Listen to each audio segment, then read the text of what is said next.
P24 news Gujarat. Surat શહેરમાં આજે બુટલેગરો પર તવાઈ।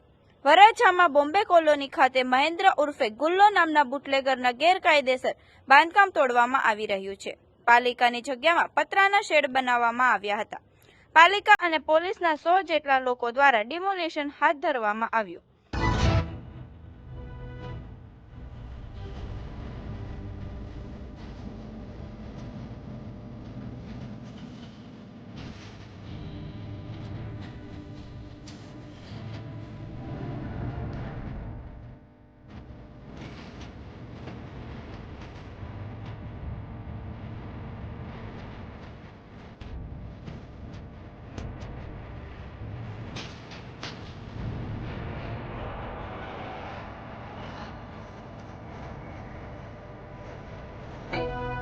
આવા અવનવા સમાચાર જોવા માટે જોતા રહો P24 ન્યૂઝ ગુજરાત।